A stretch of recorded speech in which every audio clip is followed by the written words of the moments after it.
Hello my dear students, आप सभी का स्वागत है एनसीईआरटी की छोटी छोटी बातें सीरीज पर। जहां पर आपको मिलती है एनसीईआरटी की हर एक लाइन की detail explanation, NEET previous year questions plus multiple choice questions के साथ। जी हाँ, अगर आप क्लास 11th में हैं, क्लास 12th में हैं, या आप एक ड्रॉपर स्टूडेंट हैं जो नीट एग्जाम की प्रिपरेशन कर रहे हैं, तो आप बिल्कुल सही जगह पर आए हैं। जी हाँ, मैं हूँ सरला साहू और आप देख रहे हैं गेट सही सरला यूट्यूब चैनल। तो चलिए शुरू करते हैं हमारा आज का लेक्चर। आज हम पढ़ने जा रहे हैं class 12 biology chapter 1, sexual reproduction in flowering plants. और इसमें आज का हमारा टॉपिक होने वाला है pre fertilisation structures and events. और इसमें भी आज हम कौन से टॉपिक कंप्लीट करेंगे? स्टेमन, माइक्रोस्पोरेंजियम एंड पॉलन ग्रेन। तो ओवरऑल हम यहाँ पे मेल रिप्रोडक्टिव ऑर्गन पढ़ने वाले हैं फ्लावर्स के। ओके, तो लेक्चर शुरू होने से पहले मेक श्योर कीजिए कि आपके पास आपकी एनसीईआरटी हो, पेन हो, कॉपी हो, ताकि आप इंपॉर्टेंट पॉइंट्स को हाईलाइट कर सके, मार्क कर सके, नोट्स बना सके। और अगर आपको वीडियो स्लो लग रही होगी तो आप इसको 1.25x स्पीड में इंक्रीज करके देख सकते हैं। आगे बढ़ने से पहले अगर आपने अभी तक चैनल को सब्सक्राइब नहीं किया है तो जरूर से पहले चैनल को सब्सक्राइब कीजिए। ओके, चलो now, pre fertilisation structures and events. Much before the actual flower is seen on plant, the decision that the plant is going to flower has taken place. Several hormonal and structural changes are initiated which lead to the differentiation and further development of the floral primordium. तो इस paragraph में बोला जा रहा है कि आप जब फ्लावर देखते हो प्लांट में, उसके पहले ही प्लांट डिसीजन ले लेता है कि हाँ भाई अब मुझे फ्लावरिंग करनी है। तो इसमें जो है बहुत सारे हार्मोनल एंड स्ट्रक्चरल चेंजेस होते हैं। ठीक है, जो कि क्या करता है, जो शूट एपिकल मेरिस्टम होता है, जो ग्रोइंग टिप जो होता है जिसको हम शूट एपिकल मेरिस्टम कहते हैं, वो फ्लोरल मेरिस्टम में चेंज होता है। और ये जो फ्लोरल मेरिस्टम क्या बनाता है? फ्लोरल प्राइमोडियम, जो कि फ्लावर में क्या होता है? डेवलप होता है लेटर। ओके, फिर उसके बाद क्या आता है? ये जो पूरा का पूरा डिसीजन है ये कंट्रोल कौन करता है? जैसे कि hormones like florigen, environmental factor, light and temperature. अब ये देखो यहाँ पे इन्वायरमेंटल फैक्टर इसलिए है क्योंकि फ्लावर जो है क्या है? रिप्रोडक्टिव ऑर्गन है। ठीक है, तो रिप्रोडक्शन कोई भी ऑर्गेनिज्म तभी करता है, ठीक है, या तब रिप्रोडक्शन के लिए वो अपने आप को तैयार तभी करता है जब फेवरेबल, जब कंडीशंस क्या होती है? फेवरेबल होती हैं। ठीक है, वहां पे अच्छा खाना पानी, लाइट, टेम्परेचर, ह्यूमिडिटी सब जो है जब अच्छे से होता है तभी जो है कोई भी ऑर्गेनिज्म रिप्रोडक्शन के लिए क्या होता है? तैयार होता है। ओके, तो इसीलिए इन्वायरमेंटल फैक्टर भी इस चीज को क्या करते हैं? कंट्रोल करते हैं। Structural changes inside the plant, तो बहुत सारे स्ट्रक्चरल चेंजेस होंगे प्लांट के अंदर। Now, inflorescence are formed which bear the floral buds and then the flowers। तो यहाँ पे प्लांट जो है पहले क्या बनाता है? आपका इन्फ्लोरेसेंस बनाता है, जो कि क्या होता है? क्लस्टर ऑफ फ्लावर्स होता है। इन्फ्लोरेसेंस में भी हमने रेसिमोज एंड साइमोज दो तरह के हमने पढ़े थे क्लास 11th में। ठीक है, तो यहाँ पे ये जो इन्फ्लोरेसेंस है इसमें जो है बहुत सारे फ्लोरल बर्ड्स होते हैं, और यही जो फ्लोरल बर्ड्स होते हैं वो लेटर जो है फ्लावर में क्या होते हैं? कन्वर्ट होते हैं। यहाँ तक बात समझ में आई ना? In the flower, the male and female reproductive structures, the androecium and the gynoecium, differentiate and develop। तो यहाँ पे क्या बोला जा रहा है कि इनसाइड दी फ्लावर हमको जो है टू मेल रिप्रोडक्टिव ऑर्गन जो है देखने को मिलेंगे। तो जो मेल रिप्रोडक्टिव ऑर्गन है उसको हम एंड्रोशियम कहते हैं, और जो फीमेल रिप्रोडक्टिव ऑर्गन है उसको हम गाइनोशियम कहते हैं। ठीक है, अब देखो, you would recollect that the androecium consists of a whorl of stamens representing the male reproductive organ and the gynoecium represent the female reproductive organ। तो देखो यहाँ पे ये जो एंड्रोशियम है ये किससे बना हुआ होता है? स्टेमन से बना हुआ होता है, और हर एक स्टेमन में आपको एंथर एंड फिलामेंट देखने को मिलेगा। तो ये जो एंथर है वो क्या करता है? पॉलन प्रोड्यूस करता है। ओके, फिर उसके बाद फीमेल पार्ट की बात आती है, तो यहाँ पे ये जो है बहुत सारे कार्पल और पिस्टिल, ठीक है, कार्पल या पिस्टिल हम कहेंगे, उससे बना हुआ होता है जिसको हम कहते हैं गाइनोशियम। और एक कार्पल या पिस्टिल में आपको स्टिग्मा देखने को मिलेगा, स्टाइल देखने को मिलेगा, ओवरी देखने को मिलेगा जिसमें होता है आपका ओवरी। ठीक है, तो ये तो हो गया मेल एंड फीमेल पार्ट के बारे में। अब देखो, आज हम यहाँ पे क्या पढ़ने वाले हैं? पूरा का पूरा यहाँ पे हम स्टेमन के बारे में अच्छे से पढ़ने वाले हैं। तो देखो, तो ये जो है हमारा फ्लावर है, ये आपका क्या हुआ? फीमेल पार्ट हो गया जिसमें स्टिग्मा है, स्टाइल है, ओवरी है। और मेल पार्ट में क्या हो गया? आपका ये एंथर है एंड ये फिलामेंट है। ठीक है, फिर सेपल, पेटल, थैलेमस, ये सारे जो है accessory organs. Now sorry, स्टेमन, microsporangium and pollen grain. Figure 1.2 A shows the two parts of typical स्टेमन। ठीक है, तो यहाँ पे ये जो फिगर 1.2 ए है, यहाँ पे आपको टिपिकल स्टेमन का यहाँ पे इमेज जो है शो किया जा रहा है। Now, the long and cylinder stock called the filament and the terminal generally bilobe structure called the anther। तो इसमें जो है आपको जो है दो पार्ट ऑफ स्टेमन देखने को मिलेगा, फिलामेंट एंड दी एंथर। जैसे कि आप देख सकते हो यहाँ पे ये क्या हो गया एंथर, और ये क्या है आपका फिलामेंट या फिर स्टॉक जिसको हम कह रहे हैं। The proximal end of the filament is attached to the thalamus or the petal of the flower। Okay, now that is the very very important point कि यहाँ पर देखो हमने यहाँ पे दो पार्ट ऑफ स्टेमन पढ़े, एक तो फिलामेंट हो गया जो कि लॉन्ग है, लंबा है, सिलेंडर स्टॉक है, ठीक है। Proximal end attach to the thalamus और पेटल। तो यहाँ पे देखो एक होता है आपका प्रॉक्सिमल एंड और एक होता है क्या आपका डिस्टल एंड। तो यहाँ पे ये जो थैलेमस है इसको जो है आप मान के चलो ओरिजिन या फिर रेफरेंस लेकर के हम यहाँ पे बात करते हैं। तो जब हम इसको रेफरेंस लेकर के बात करते हैं तो थैलेमस से जो भी दूर की चीजें हैं, ठीक है, जो भी दूर की चीजें हैं, डिस्टेंस वाली चीज है उसको हम डिस्टल एंड कहेंगे, और जो पास वाली चीजें हैं उसको हम क्या कहेंगे, प्रॉक्सिमल एंड कहेंगे। क्या कहेंगे, प्रॉक्सिमल एंड कहेंगे। तो यहाँ पे देखो एंथर जो है यहाँ पे दूर में प्रेजेंट है, ठीक है, किसके रेफरेंस में हम बात करें, थैलेमस के रेफरेंस में, तो that is the distal end. Okay, लेकिन यहीं पे अगर हम प्रॉक्सिमल एंड के बारे में बात करेंगे तो वो क्या हो जाएगा हमारा यहाँ पे ये जो फिलामेंट है वो, ठीक है, क्यों, क्योंकि वो यहाँ पे थैलेमस से क्या होता है, अटैच होता है। इसीलिए यहाँ पे क्या लिखा है, filament proximal end attach to thalamus और पेटल। तो यहाँ पे जो एंथर जो होता है वो थैलेमस से भी अटैच्ड होता है और जो पेटल्स होते हैं उनसे भी अटैच्ड होते हैं, ठीक है। लिलिएसी फैमिली में आपको इस तरह के स्टेमन जो है देखने को मिलते हैं। ओके, और ये जो फिलामेंट होता है वो क्या करता है, सपोर्ट करता है एंथर को। Now the number and length of stamens are variable in flowers of different species. तो यहाँ पे जो नंबर है, ठीक है, स्टेमन का, और इनका जो स्ट्रक्चर है वो फ्लावर में क्या करता है, वेरी करता है डिफरेंट डिफरेंट स्पीसीज में।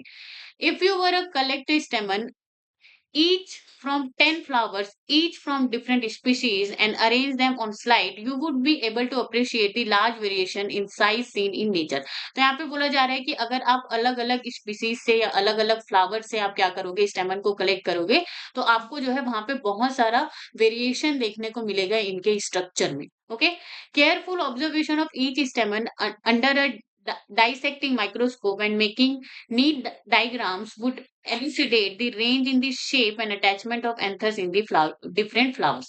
तो आप जब इसको डाइसेक्ट करके माइक्रोस्कोप में देखोगे तो फिर आपको यहाँ पे जो है इनके बहुत सारा रेंज देखने को मिलेगा, वैरायटी देखने को मिलेगा इनके शेप में और इनके अटैचमेंट पैटर्न में। अटैचमेंट पैटर्न का मतलब क्या है कि ये जो फिलामेंट है वो जो है यहाँ पे थैलेमस से भी अटैच होता है, यहाँ पे ये क्या होता है, पेटल से भी अटैच होता है, ठीक है, सेपल से भी अटैच होता है, इस तरह से ना। एंथर की अगर हम बात करें तो एंथर जो है टर्मिनल होता है और यूजुअली बाइलोब होता है, दो लोब इसमें जो है प्रेजेंट होते हैं। प्रोड्यूसेस पोलन ग्रेन, और ये क्या करता है, पोलन ग्रेन प्रोड्यूस करता है। यहाँ पे लिखा है number and length of stamens very in different species. तो अलग अलग स्पीसीज में स्टेमन का नंबर कि वो कितने हैं और उनका जो लंबाई है वो अलग अलग स्पीसीज में अलग अलग होता है। Now a typical angiosperm anther is bilobed with each lobe having two theca, that is they are dithecous, figure 1.2b। अब देखो जो भी एंजियोस्पर्म है, फ्लावरिंग प्लांट्स है, ठीक है, उनको एंजियोस्पर्म कहते हैं, तो उनका जो एंथर होता है वो बाइलोब होता है, मतलब कि दो लोब यहाँ पे क्या होंगे, प्रेजेंट होंगे। एक आपका ये पूरा का पूरा लोब हो जाएगा और ये क्या हो जाएगा आपका दूसरा लोब, जैसे कि आप इस स्ट्रक्चर में देख सकते हो, ठीक है। ये इधर का ये एक लोब और इसके पीछे जो है वो क्या हो जाएगा आपका दूसरा लोब। तो इसीलिए यहाँ पे इसको क्या कहेंगे हम, बाइलोब्ड एंथर। फिर उसके बाद each lobe having two theca. अब दोनों लोब में आपको जो है दो थीका देखने को मिलेगा, ठीक है। जैसे कि आप जब उस यहाँ पे आप जब इसको क्या करोगे, इस तरह से काटोगे, इस तरह से डाइसेक्ट करोगे तो आपको जो है यहाँ पे जो है दो थीका देखने को मिलेगा, ठीक है। तो इसीलिए इसको हम क्या कहते हैं, डायथीकस एंथर कहते हैं।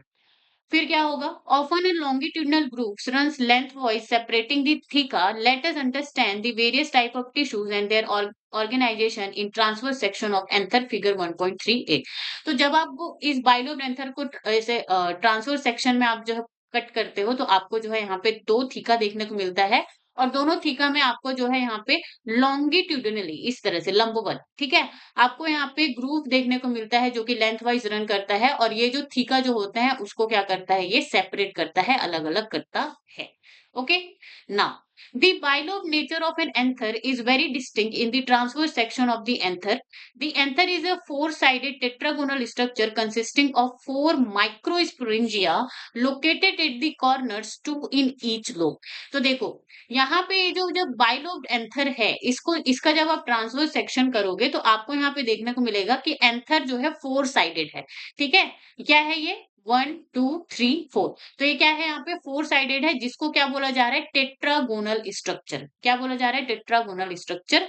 और ये जो टेट्रागोनल स्ट्रक्चर है, इसमें होता है क्या? माइक्रोस्पोरेंजिया। कितने माइक्रोस्पोरेंजिया? फोर। ठीक है, तो यहाँ पे ये फोर साइडेड है, तो सब में जो है एक एक माइक्रोस्पोरेंजिया प्रेजेंट होंगे। तो ये कितने हो गए? Four microsporangia present at the corner. तो ये जो है कॉर्नर पे प्रेजेंट होंगे। ठीक है, तो यहाँ पे फोर कैसे हो गए? Each in two in each lobe. तो ये क्या हो गया? ये एक पूरा का पूरा एक लोब हो गया, इसमें दो माइक्रोस्पोरेंजिया, एक जो लोब है इसमें दो माइक्रोस्पोरेंजिया। तो टोटल कितने हो जाएंगे आपके पास? फोर माइक्रोस्पोरेंजिया प्रेजेंट होंगे। Okay, now the microsporangia develop further and become pollen sac. तो यहाँ पे ये जो माइक्रोस्पोरेंजिया है वो क्या बनता है? पॉलन सैक, या आप इसी को पॉलन बैग भी कह सकते हो। ठीक है, they extended longitudinally all through the length of an anther and are packed with the pollen grains। ठीक है, तो माइक्रोस्पोरेंजिया जो है पॉलन सैक होता है या पॉलन बैग इसको आप कह सकते हो, जो कि पैक्ड विथ पॉलन ग्रेन, जिसमें जो है बहुत सारा पॉलन ग्रेन वहां पे प्रेजेंट होगा। ठीक है, यहाँ तक बात समझ में आई? तो माइक्रोस्पोरेंजिया क्या है? आपका पॉलन सैक है। एंजियोस्पर्म का जो एंथर होता है वो बाइलोब्ड होता है, दो लोब प्रेजेंट होगा, डाइथिकस होता है। ठीक है, और यहाँ पे जो है आपको फोर माइक्रोस्पोरेंजिया या फोर पॉलन सैक देखने को मिलेगा। Now, structure of microsporangium. ठीक है, तो यहाँ पे ये जो माइक्रोस्पोरेंजियम है उसका स्ट्रक्चर कैसा है उसको हम देखते हैं। In a transverse section a typical microsporangium appears near circular in outline. तो देखो, जब आप स्ट्रक्चर ऑफ माइक्रोस्पोरेंजियम को देखोगे तो आपको जो है near the circular in outline, तो सर्कुलर में आपको क्या देखने को मिलेगा? Surrounded by four wall layers. ठीक है, तो उसमें जो है आपको क्या देखने को मिलेगा? माइक्रोस्पोरेंजियम। ओके, तो इसमें क्या होगा? It is generally surrounded by four wall layers, figure 1.3b, the epidermis, endothecium, middle layers and the tapetum. तो यहाँ पे ये जो माइक्रोस्पोरेंजियम है ये तो आपको कहाँ पे देखने को मिलेगा? Near the circular in outline. Okay, कितने वॉल्स लेयर से बना हुआ होगा? ये चार वॉल लेयर से बना हुआ होगा। नाम क्या क्या है? एपिडर्मिस सबसे आउटर लेयर होगा, एंडोथेशियम सेकंड नंबर का, एंड मिडिल लेयर, फिर उसके बाद आपका टेपिटम। आप इसको इमेज में देख भी सकते हो। ठीक है, ये देखो, यहाँ पे आपको जो है ए में दिखाया गया है transverse section of young anther. ठीक है, तो यहाँ पे उसको transverse section of young anther जो है यहाँ पे दिखाया गया है। फिर उसके बाद आपका ये जो पार्ट है इसको जो है यहाँ पर निकाल के दिखाया हुआ है। अब इसमें आप जब आप यहाँ पे देखोगे तो सबसे आउटर लेयर क्या है? एपिडर्मिस, जिसका काम क्या है? प्रोटेक्शन का। ठीक है, एंडोथेशियम है, फिर उसके बाद ये एंडोथेशियम का काम क्या होता है? एक्चुअली ये एंथर को डाइसेंस होने में क्या करता है? मदद करता है। ठीक है, फिर उसके बाद आपका मिडिल लेयर है यहाँ पे। ठीक है, ये क्या होते हैं? टेम्पररी होते हैं, डिजनरेट हो जाते हैं थोड़े टाइम बाद, और ये भी क्या करते हैं? प्रोटेक्शन में हेल्प करते हैं। फिर उसके बाद आता है आपका microspore, not microspore, mother cell. फिर उसके बाद आपका आता है चौथा लेयर, टेपिटम। क्या आता है? टेपिटम, इनर मोस्ट लेयर, और ये क्या करता है? Nourishes developing pollen grain. तो जो डेवलपिंग पॉलन ग्रेन है माइक्रोस्पोरेंजियम के अंदर, उसको न्यूट्रिशन देने का काम कौन करता है? टेपिटम करता है। ठीक है, the outer three wall layers perform the function of protection and help in dehiscence of the anther to release the pollen। तो आउटर जो तीन लेयर है, एपिडर्मिस, एंडोथेसियम, मिडिल लेयर, ये प्रोटेक्शन में काम करते हैं। और डाइसेंस ऑफ एंथर, तो क्या होता है? जब एंथर, जब पॉलन ग्रेन वहां पे बन जाते हैं, एंथर जो है अच्छे से मैच्योर हो जाता है, तो वो जो एंथर होता है ना वो फट जाता है, ताकि उसमें का जो पॉलन ग्रेन है वो पूरे जो है उस इन्वायरमेंट में फैल जाए। ठीक है, फिर उसके बाद उसका जो है पॉलिनेशन हो सके। ओके, तो यहाँ पे जो डाइसेंस, एंथर का जो डाइसेंस है उसमें हेल्प कौन करता है? एंडोथेशियम लेयर करता है। Okay, now the inner most wall layer is the tapetum. It nourishes the developing pollen grains. ठीक है, तो यहाँ पे टेपिटम जो है बहुत ही ज्यादा इंपॉर्टेंट है, यहाँ से क्वेश्चन पूछे जा चुके हैं। ओके, तो इनर मोस्ट लेयर है ये, सेल्स है, डेंस साइटोप्लाज्म, तो इसमें जो है बहुत ज्यादा डेंस साइटोप्लाज्म होता है। ऑफन बाई न्यूक्लिएटेड, ये जो है दो न्यूक्लियस इसमें जो है क्या होता है? प्रेजेंट होता है। Okay, provide nutrition to pollen grain, और पॉलन ग्रेन को ये क्या करता है, न्यूट्रिएंट प्रोवाइड करता है। Cells of the tapetum possesses dense cytoplasm and generally have more than one nucleus. Can you think of how tapetal cell could become binucleated? तो यहाँ पे बोला जा रहा है कि ये जो टेपिटम होता है उसमें एक से ज्यादा न्यूक्लियस प्रेजेंट होता है, ठीक है। और यहाँ पे बोला जा रहा है कि क्या आप सोच सकते हैं कि कैसे ये जो टेपिटल सेल्स हैं वो बाइन्यूक्लिएटेड हो जाते हैं? इसका मतलब ये जो टेपिटम सेल्स होते हैं वो बाइन्यूक्लिएटेड होते हैं, दो न्यूक्लियस प्रेजेंट होते हैं। और इसमें दो न्यूक्लियस कब होगा? How tapetal cell becomes binucleated? It is very simple, ठीक है, due to mitosis without cytokinesis. मतलब कि ये सेल है, इसमें क्या हुआ, आपका माइटोसिस हुआ। तो माइटोसिस जब भी होता है तो पहले कैरियोकाइनेसिस होता है, न्यूक्लियस का क्या होता है, डिवीजन होता है, फिर उसके बाद साइटोकाइनेसिस होता है, ठीक है। तब ये जो दो सेल जो है अलग अलग होते हैं। लेकिन अगर यहाँ पे साइटोकाइनेसिस हो ही ना, ठीक है, साइटोकाइनेसिस ना हो तो फिर यहाँ पे क्या हो, सिर्फ और सिर्फ कैरियोकाइनेसिस हो, तो यहाँ पे जो सेल होगा वो बाइन्यूक्लिएटेड होगा, ठीक है। तो इसीलिए यहाँ पे लिखा है न्यूक्लियर डिवीजन तो होता है बट नो सेल डिवीजन, जो साइटोकाइनेसिस है वो नहीं होता है। Okay, now when the anther is young, a group of compactly arranged homogeneous cells called the sporogenous tissue occupies the center of each microsporangium। तो देखो यहाँ पे क्या हो रहा है, at the centre of the microsporangium अगर आप देखोगे, किसमें, यंग एंथर की हम बात कर रहे हैं, तो आपको वहां पे स्पोरोजिनस टिश्यू देखने को मिलेगा। तो देखो ये क्या है, आपका ये पूरा का पूरा एंथर है, यंग एंथर में, ठीक है। और यहाँ पे ये जो माइक्रोस्पोरेंजियम है, इसमें आपको सेंटर पे, कहाँ पे, सेंटर ऑफ माइक्रोस्पोरेंजियम, सेंटर पे आपको जो है यहाँ पे स्पोरोजिनस टिश्यू देखने को मिल रहा है। ये जो स्पोरोजिनस टिश्यू होता है वो कॉम्पैक्ट होता है, बहुत ज्यादा सेल्स वहां पे होंगे, और होमोजिनस सेल्स यानी कि एक ही तरह की कोशिकाएं वहां पे उपस्थित होंगी, प्रेजेंट होंगी।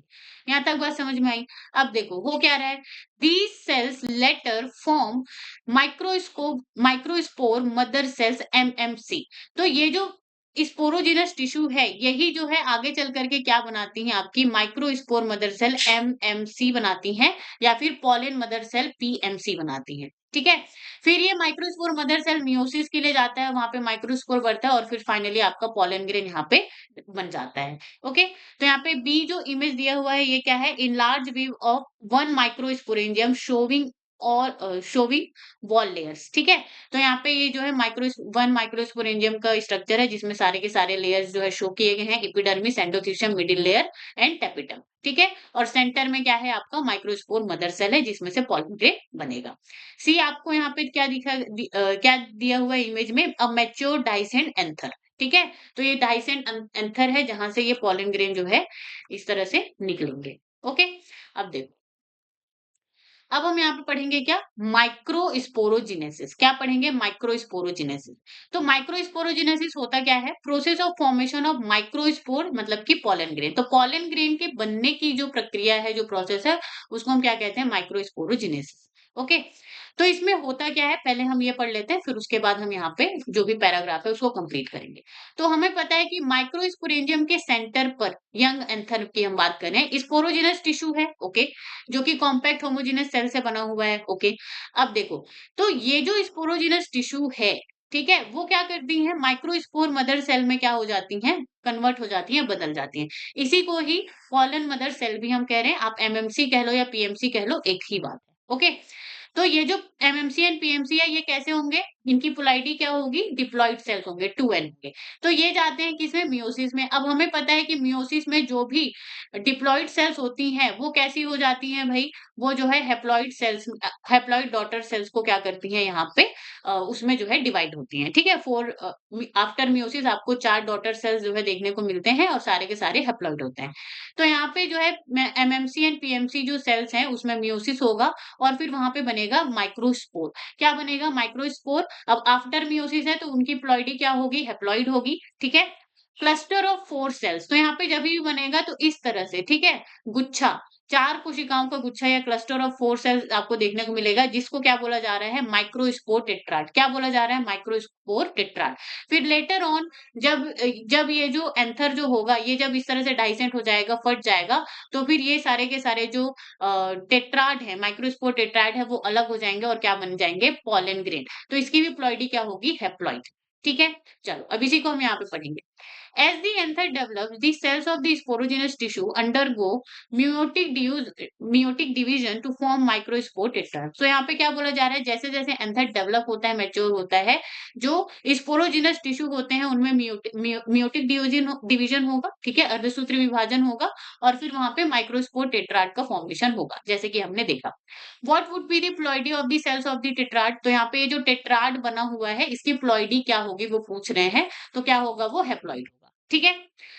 As each cell of the sporogenous tissue is capable of giving rise to a microspore tetrad, each one is potential pollen और माइक्रोस्पोर मदर सेल। तो यहाँ पे क्या बोला जा रहा है कि स्पोरोजिनस टिश्यू में जितने भी सेल्स हैं, जितनी भी कोशिकाएं हैं, सारी की सारी क्या होती हैं, वहां पे पोटेंशियल पॉलन और माइक्रोस्पोर मदर सेल्स होती हैं, ठीक है। तो स्पोरोजिनस टिश्यू में जितनी भी कोशिकाएं हैं, सारे के सारे क्या होते हैं, एमएमसी या पीएमसी होते हैं, ठीक है।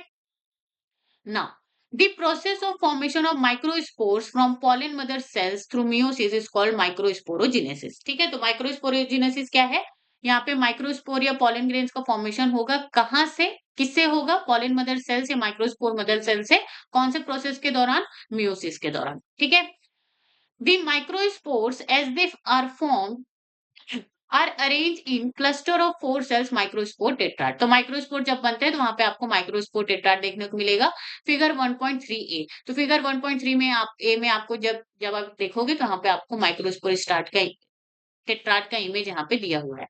As the anthers mature and dehydrate, the microspores dissociate from each other and develop into a pollen grain. तो यहाँ पे एंथर जब क्या हो जाता है, डिहाइड्रेट हो जाता है, डाइसेंस होता है, तब फिर वहां पे सारे के सारे जो है पोलन ग्रेन में कन्वर्ट हो जाते हैं, ठीक है। Inside each microsporangium, several thousands of microspore or pollen grains are formed and that are released with the dehiscence of the anther. Okay, तो यहाँ पे inside each microsporangium, ठीक है। तो ये जो इमेज है, तो यहाँ पे आपको 4 माइक्रो 1 2 3 4, ठीक है, तो 4 माइक्रोस्पोरेंजियम आपको यहाँ पे देखने को मिल रहा है। तो इसके अंदर आपको जो है thousands of spores, microspores and pollen grains आपको देखने को मिलेगा, जो कि रिलीज कब होगा, जब एंथर इस तरह से डाइसेंस हो जाएगा, ठीक है, तब जो है ये सारे के सारे पॉलन ग्रेन क्या हो जाएंगे, रिलीज हो जाएंगे। Okay, I hope you understand the microsporogenesis process. तो यहाँ पे जो प्लॉइडी से क्वेश्चन आता है, एमएमसी पीएमसी का, फिर उसके बाद माइक्रोस्पोर टेट्राड का एंड पॉलन ग्रेन का। ओके, ना, तो यहाँ पे क्या हुआ, स्पोरोजिनस टिश्यू क्या है, डिप्लॉइड है आपका। तो देखो यहाँ पे आपका ये क्या है, एंथर, इसको आपने क्या किया, यहाँ पे डाइसेक्ट किया, फिर जब आप इस इमेज को देखोगे तो आपको जो है यहाँ पे देखने को मिलेगा माइक्रोस्पोरेंजियम, जिसको हम क्या कह रहे हैं, पॉलन सैक कह रहे हैं। अब इसमें से जब आप देखोगे तो यहाँ पे आपको माइक्रोस्पोर मदर सेल या पीएमसी, पॉलन मदर सेल्स देखने को मिलेगा। फिर इसमें म्यूसिस वन होगा तो 2 सेल्स बनेंगी, ठीक है। फिर उसके बाद मियोसिस 2 होगा तो यहाँ पे माइक्रोस्पोर टेट्राड जो है आपको देखने को मिलेगा, ठीक है, और सारे के सारे क्या होंगे, हेप्लॉइड माइक्रोस्पोर्स होंगे। फिर उसके बाद यहाँ पे तो ये क्या हो गए, आपके पॉलन ग्रेन हो गए, ठीक है। फिर अभी जो है हम आगे का बाद में पढ़ेंगे, ओके। तो यहाँ पे क्या हुआ, pollen mother cell diploid, meiosis हुआ, माइक्रोस्पोर टेट्राड बना, सेपरेट माइक्रोस्पोर, तो ये क्या हो गया, पॉलन ग्रेन हो गए। याद क्या रखना है, पीएमसी या एमएमसी जो है ये कैसे होते हैं, diploid, microspore haploid, division involve meiosis, 1 PMC, 1 pollen mother cell 4 pollen grain को जो है आपको बनाएगा, ठीक है। Occurs inside microsporangium of the anther. तो ये सारा प्रोसेस कहाँ पे होता है, ये जो माइक्रोस्पोरेंजियम है एंथर का, वहां पे होगा। Okay, now pollen grain represent the male gametophytes. तो यहाँ पे जो पॉलन ग्रेन होते हैं वो मेल गैमेटोफाइट को क्या करते हैं, रिप्रेजेंट करते हैं। That is very very important point. If you touch the open anther of hibiscus of और any other flower, you would find deposition of yellowish powdery pollen grains on your finger. तो जब आप hibiscus, जो गुड़हल का जो flower होता है, उसको जो है उस पे जब आप इस तरह से इसको पकड़ोगे तो आपको जो है यहाँ पे ये जो येलो येलो जो भी पाउडरी फॉर्म पॉलन ग्रेन है वो आपके हाथ पे क्या हो जाएगा, चिपक जाएगा। Okay, sprinkle these grains on the drop of water taken on glass slide and observe under the microscope। तो इसको फिर आप क्या करोगे कि आप एक ग्लास ऑफ वाटर लोगे जिसमें आप स्प्रिंकल करोगे, फिर उसके बाद इसको स्लाइड में लेकर के आप इसको क्या करोगे, यहाँ पे माइक्रोस्कोप के under,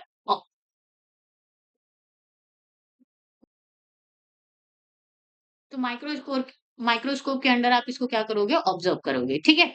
you will really be amaze at the variety of architecture, size, shapes, colours, design see on the pollen grains from different species. ठीक है, जब आप इसको आप माइक्रोस्कोप के अंडर जब आप इन सब चीजों को ऑब्जर्व करोगे तो आपको जो है different different varieties of size, shape, colours and design जो है आपको देखने को मिलेगा। जैसे कि आपको यहाँ पे देखने को मिल रहा है figure 1.4, scanning electron माइक्रोग्राफ्स of few pollen grains. ठीक है, तो यहाँ पे ये जो स्कैनिंग इलेक्ट्रॉन माइक्रोग्राफ है, SEM, ठीक है, तो ये क्या करता है, जो भी आपके सेलुलर स्ट्रक्चर्स होते हैं उसका क्या करता है, 3D इमेज देता है। क्या देता है, 3D इमेज देता है। ठीक है, इसी तरह से टैम होता है, ठीक है, ट्रांसमिशन इलेक्ट्रॉन माइक्रोस्कोपी। तो ये जो टैम जो होता है, इसमें क्या होता है, अगर आपको पॉलिन ग्रेन के सेल्स के अंदर देखना है, ठीक है, या किसी भी सेल्स के अगर आपको अंदर का स्ट्रक्चर देखना है तो फिर आप क्या करते हो, टैम। और अगर किसी भी सेलुलर स्ट्रक्चर का आपको 3D इमेज देखना है तो फिर आप किसका यूज करते हो, सैम का। तो ये आपको क्या होना चाहिए, पता होना चाहिए, क्योंकि यहाँ पे ये इमेज में मेंशन है। Okay, now pollen grains are generally spherical, measuring about 20 to 50 micrometers in diameter. It has prominent two layered wall. तो देखो अब हम यहाँ पे क्या पढ़ रहे हैं, स्ट्रक्चर ऑफ पॉलन ग्रेन। तो पॉलन ग्रेन क्या होता है, स्फेरिकल होगा, 25 से 50 माइक्रोमीटर के बीच इसका क्या होगा, डायमीटर होगा। ठीक है, 1 माइक्रोमीटर इज इक्वल टू क्या होता है, 10⁻⁻⁶मीटर। Surrounded by a two layered wall. तो यहाँ पे आपको दो वॉल देखने को मिलेगी। तो आउटर जो वॉल होता है उसको हम एक्साइन कहते हैं, बना हुआ होता है किसका, स्पोरोपोलिन का। और जो अंदर का जो वॉल होता है, इनर वॉल जो होता है वो इंटाइन होता है। ठीक है, made up of cellulose and pectin. Okay, अब देखो, the hard outer layer called the exine is made up of sporopollenin, which is one of the most resistant organic material no.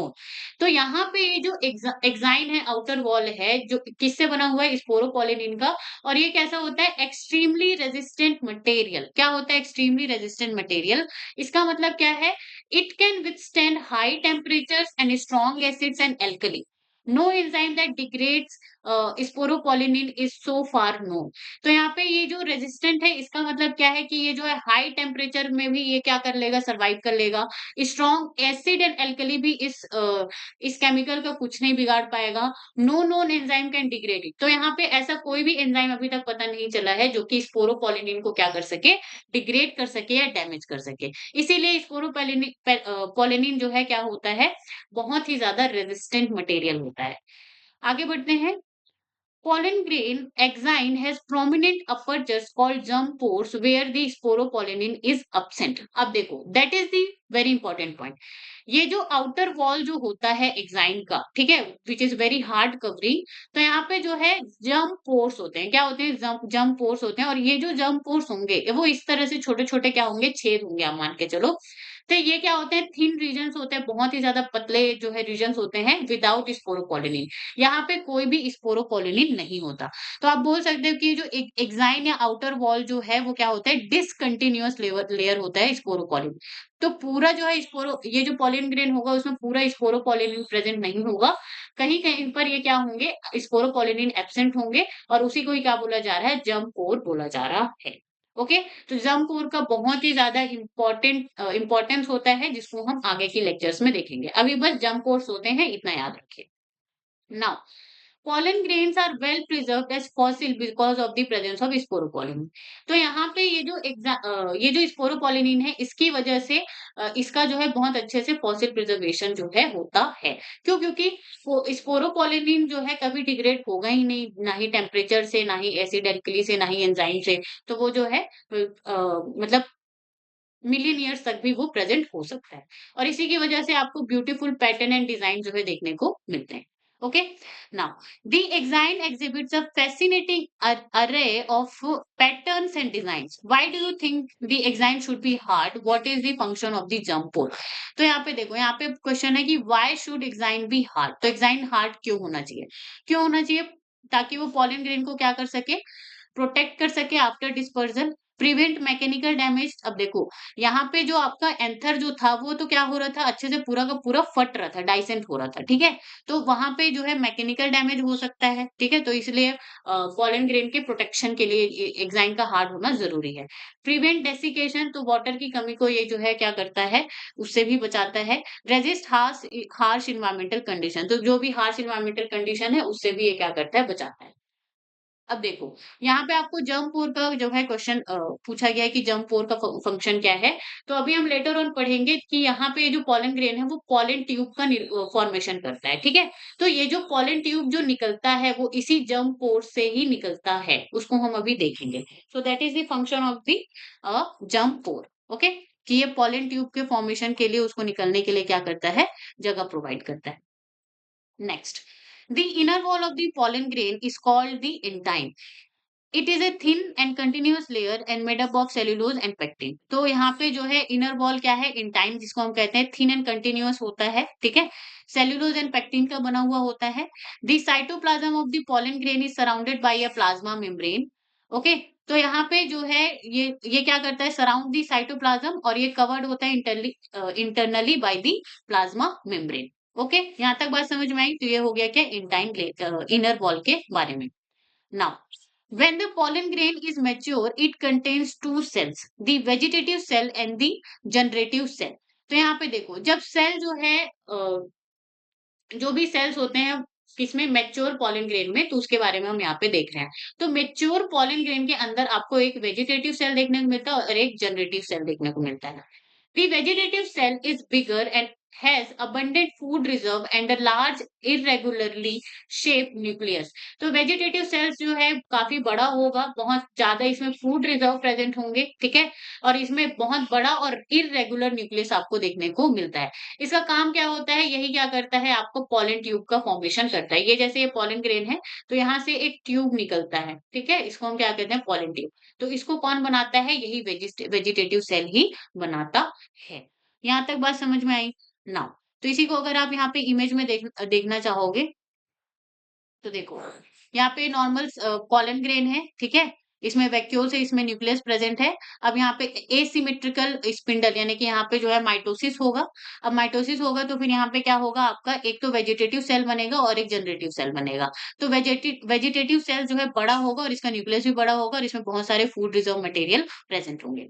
अब हम जनरेटिव सेल के बारे में अगर हम पढ़ें, the generative cell is a small and floats in the cytoplasm of the vegetative cell. तो generative cells जो है कहाँ पे होता है, छोटा होगा और फ्लोट मतलब तैरते रहेगा किसमें, cytoplasm of the vegetative cell. तो ये पूरा वेजिटेटिव सेल का क्या होता है, साइटोप्लाज्म होता है, जिसमें ये जनरेटिव सेल जो है प्रेजेंट होता है, आप इस तरह से कह सकते हो। Now it is spindle shaped with the dense cytoplasm and a nucleus. तो ये जो है कैसा होता है, छोटा होता है, स्पिंडल शेप का होता है, साइटोप्लाज्म बहुत ज्यादा डेंस होगा और न्यूक्लियस क्या होगा, प्रेजेंट होगा। तो देखो अब ये जो जनरेटिव सेल है इसका काम क्या होता है, ये जो है डिवाइड होता है और दो मेल गैमिट बनाता है। क्या बनाता है, दो मेल गैमिट। ओके, तो पॉलन ग्रेन क्या है, मेल गैमिटोफाइट है और उसमें जो गैमिट बनाने का काम कर रहा है, स्पर्म बनाने का जो काम कर रहा है वो जनरेटिव सेल कर रहा है, और डिवाइड होकर के कितना, दो मेल गैमिट को बनाते हैं। इंपॉर्टेंट पॉइंट क्या है, in over 60% of angiosperms, pollen grains are shed at this two cell stage, ठीक है। In the remaining species, the generative cell divides mitotically to give rise to the two male gametes before pollen grains are shed, three cell stage. तो यहाँ पे जो है क्या है आपका, two cell versus three cell stage हम यहाँ पे पढ़ेंगे। तो एक है आपका टू सेल स्टेज, मतलब कि जब एंथर क्या होगा, डाइसेंट होगा, ठीक है।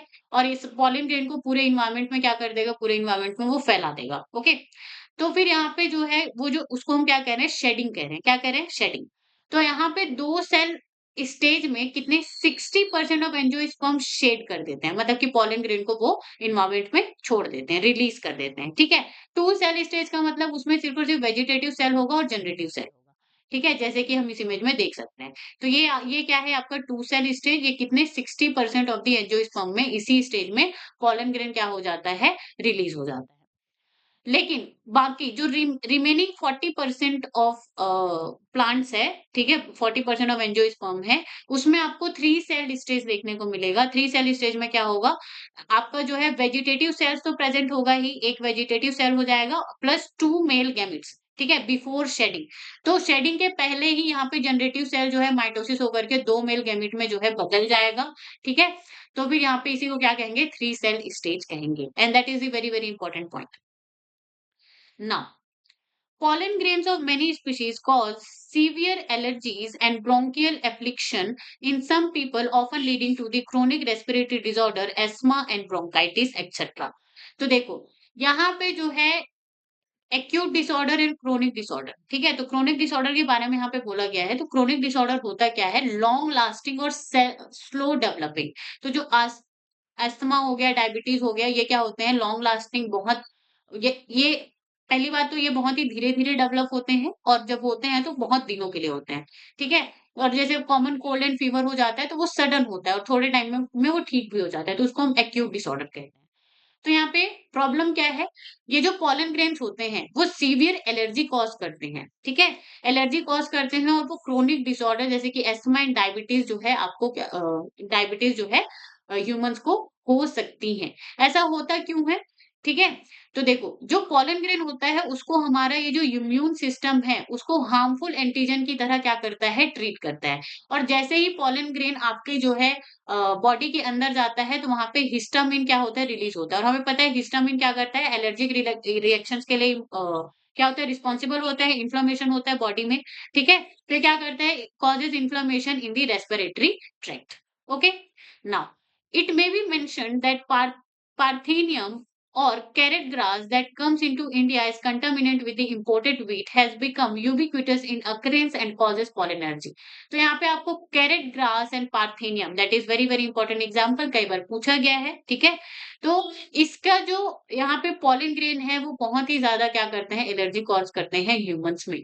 तो ये जो है इंडिया में आया कैसे, जो इम्पोर्टेड व्हीट होता है उसके साथ ये एज अ कंटामिनेंट जो है इंडिया में आया, और अब ये यूबिक्विटस, यूबिक्विटस का मतलब होता है कि अब ये पूरी जगह फैल चुका है पूरे इंडिया में, ठीक है। और ये जो है पॉलन एलर्जी कॉज करता है। नेक्स्ट हम बात करें, pollen grains are rich in nutrients. तो पॉलन ग्रेन्स क्या होते हैं, न्यूट्रिशियस होते हैं। It has become a fashion in recent years to use pollen tablets as food supplements, ठीक है। तो यहाँ पे फैशन बन गया है कि आप जो है पॉलन ग्रेन को एज अ फूड सप्लीमेंट क्या करोगे, यूज करोगे। क्यों, क्योंकि वहां पे बहुत ज्यादा न्यूट्रिएंट प्रेजेंट होते हैं। In Western countries, a large number of pollen products in the form of tablets and syrups are available in the market. तो जो वेस्टर्न कंट्रीज है वहां पे पॉलन प्रोडक्ट्स का टैबलेट एंड सिरप जो है अवेलेबल होता है। Pollen consumption has been claimed to increase the performance of athletes and race horses. तो जो एथलीट्स होते हैं, रेस हॉर्सेस होते हैं, तो अगर वो पॉलन का कंजम्पशन करेंगे तो उनके उनके परफॉर्मेंस को वो क्या करते हैं, अच्छा करते हैं, ठीक है। तो यहाँ पे पॉलन प्रोडक्ट्स का आपको क्या दिया हुआ है, इमेज दिया हुआ है। Next, when once they are shed, pollen grains have to land on the stigma before they lose viability if they have to bring about the fertilization. Okay, तो जैसे ही वो क्या करते हैं, एंथर से शेड होते हैं, रिलीज हो जाते हैं, तो पॉलन ग्रेन को जो स्टिग्मा होता है, ठीक है। यहाँ पे हमने फीमेल पार्ट पढ़ा था, तो फीमेल पार्ट में आपको जो है ये ओवरी था, ये स्टाइल था, और ये क्या था आपका स्टिग्मा। तो इसमें इस स्टिग्मा में उनको लैंड करना होता है, ठीक है, ताकि वो क्या कर सके, फर्टिलाइजेशन कर सके। तो होता क्या है इसमें, how long do you think the pollen grains retain viability.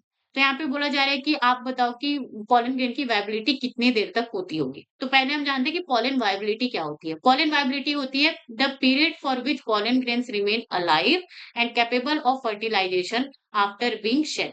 तो यहाँ पे पॉलन वायबिलिटी एक पीरियड होता है, एक टाइम होता है जब तक, जिसमें क्या होता है कि पॉलन ग्रेन क्या हो, रिमेन अलाइव, और वो कैपेबल हो फर्टिलाइजेशन के लिए, ठीक है, आफ्टर बीइंग शेड। जैसे ही वो एंथर से रिलीज हो तो उसके लिए एक पर्टिकुलर टाइम होता है कि इतने ही टाइम में ये जो पॉलन ग्रेन जो है वो फर्टिलाइज कर सकता है। Okay, so the period for which pollen grains remain viable is highly variable and to some extent depends on the prevailing temperature and the humidity, that is important point. तो ये जो pollen grain की viability होती है वो किस पे depend करता है, ठीक है। तो ये टेम्परेचर एंड ह्यूमिडिटी पे भी डिपेंड करेगा। सो दैट इज इंपॉर्टेंट पॉइंट, पूछा गया है प्रीवियस ईयर क्वेश्चंस में। In some cereals, such as rice and wheat, pollen grains lose viability within 30 minutes of their release. Okay, तो यहाँ पे जो राइस एंड व्हीट जो सीरियल्स होते हैं, तो आप जैसे ही वो एंथर से निकलते हैं, रिलीज होते हैं, तो उसके 30 मिनट्स में ही वो अपनी वायबिलिटी लूज कर देते हैं। अगर 30 मिनट के अंदर अंडर वो जो है स्टिग्मा में आ गए, तो फिर वहां पे पॉलिनेशन हो, मतलब पॉलिनेशन हो जाएगा, फर्टिलाइजेशन हो जाएगा। और अगर नहीं हुए तो फिर वो वहां पे वेस्ट चले गए। ठीक है। And in some members of Rosaceae, Leguminosae and Solanaceae they maintain viability for months. तो जैसे रोजेसी हो गया, जो रोज फैमिली है, लेग्यूमिनेसी जो लेग्यूम्स, ठीक है, जैसे जो मटर पीस हो गए, चिक पीस हो गए, तो उनकी जो फैमिली है। सोलेनेसी, इसमें क्या आता है आपका, टोमेटो एंड ब्रिंजल्स आते हैं। ठीक है। आप जा करके फैमिलीज को आज क्या करोगे, रिवाइज करोगे। ओके। तो इनमें जो है फॉर मंथ्स इनके जो पॉलन ग्रेन होते हैं वो वायबल होते हैं। You may have heard of storing semen sperm of many animals including human for artificial insemination।